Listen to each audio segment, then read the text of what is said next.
The restaurant was buzzing that evening, cutlery clinking, conversations blending into a steady hum, and the aroma of roasted garlic and butter filling the air.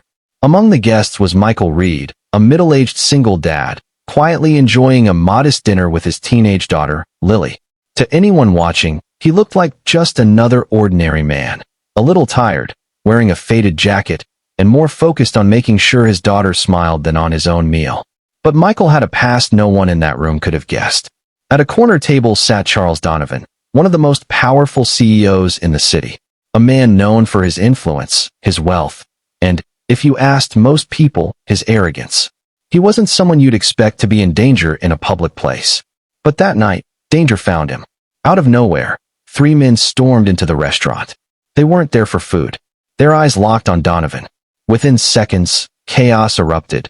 Chairs overturned, people screamed, waiters ducked for cover. The men lunged at the CEO with a fury that made the entire room freeze. Everyone panicked. Everyone, except Michael. Lily grabbed his arm. "Dad, don't," she whispered, fear in her eyes. She knew her father was brave, but she didn't know just how brave.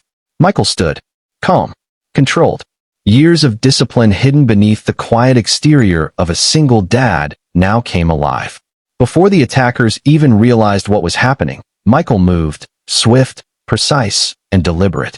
With a speed that shocked onlookers, he disarmed one man, redirected another, and had the third pinned to the ground in less than a minute.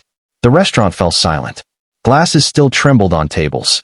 The three attackers were out cold, and the CEO, breathless, shaken, stared at Michael like he had just seen a ghost. Who was this man? The police arrived soon after, taking the attackers away. Reporters swarmed the restaurant within minutes. Everyone wanted to know, who was the mysterious hero? But Michael, modest as ever, brushed it off. "Just protecting my daughter," he said softly, patting Lily's hand. But Charles Donovan wasn't satisfied with that answer. The next day, he tracked Michael down. It turned out, Michael was once part of an elite rescue unit, trained to save lives in high-risk situations. But after losing his wife, he had left it all behind to raise his daughter in peace. No one knew, because Michael never boasted. He only wanted to be a good dad.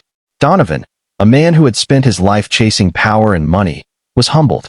For the first time, he saw what true strength looked like, not in wealth or status, but in a father's love and selflessness. He tried to offer Michael money, recognition, even a job. But Michael shook his head. "I don't need any of that. What matters most is being there for my daughter."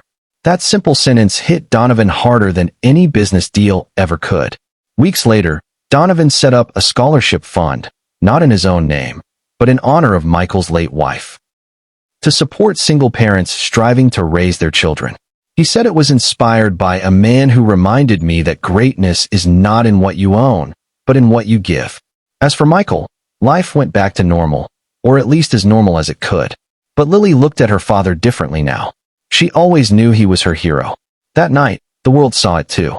And the restaurant that once witnessed fear became the place where courage, compassion, and a father's hidden strength changed lives forever. Because sometimes, the quietest people carry the loudest lessons.